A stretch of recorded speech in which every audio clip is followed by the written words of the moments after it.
Railway gate അടയ്ക്കുന്നതിനിടെ വാഹനം ഓടിച്ചു കയറ്റുന്ന ഡ്രൈവർമാരുടെ ലൈസൻസ് സസ്പെൻഡ് ചെയ്യും.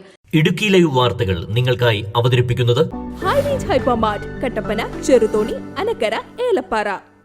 റെയിൽവേ ഗേറ്റുകൾ അടച്ചു തുടങ്ങുമ്പോഴോ അടച്ചു കഴിഞ്ഞോയുള്ള നുഴഞ്ഞുകയറ്റങ്ങൾ അപകടമുണ്ടാക്കുന്ന പശ്ചാത്തലത്തിലാണ് നടപടി.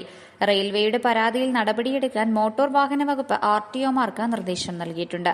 റെയിൽവേ നൽകുന്ന പരാതിയിൽ പോലീസ് കേസെടുക്കുമെന്നറിയിച്ചു. ന്യൂസ് ഡെസ്ക് ഇടുക്കി ലൈവ് വാർത്തകൾ നിങ്ങൾക്കായി അവതരിപ്പിച്ചത് ഹോം അപ്ലയൻസുകൾക്കും ഡിജിറ്റൽ ഗാഡ്ജറ്റ്സുകൾക്കും പുറമെ 52,000-ലധികം എസൻഷ്യൽ പ്രോഡക്റ്റുകൾ ഉൾപ്പെടുത്തി ഏറ്റവും വലിയ ഷോപ്പിംഗ് എക്സ്പീരിയൻസിനെ ഹൈ റേഞ്ച് ഹൈപ്പർമാർട്ട് ഷോറൂമിലൂടെ ഏറ്റവും വലിയ കളക്ഷനുകളും മറ്റാർക്കും നൽകാനാവാത്ത ഓഫറുകളും ഉൾപ്പെടുത്തി farm fresh vegetables, fruits, meats, grocery, crockery, gift items, kitchen അപ്ലയൻസുകൾ, ബ്യൂട്ടി പ്രോഡക്റ്റുകൾ, ഇന്ത്യയിലുടനീളമുള്ള എല്ലാ ബ്രാൻഡുകളുടെയും ഹോം അപ്ലയൻസുകൾ, മൊബൈൽ ഫോണുകൾ, ലാപ്ടോപ്പ് എന്നിങ്ങനെ എല്ലാം ഒരിടത്ത് ഒന്നിക്കുന്നു. മാർക്കറ്റ് വിലയേക്കാൾ കുറഞ്ഞ വിലയിൽ. ഇനി പലയിടത്തല്ല, എല്ലാം ഒരിടത്ത്. High range hypermart, Kattappana, Cheruthoni, Anakkara, Elappara.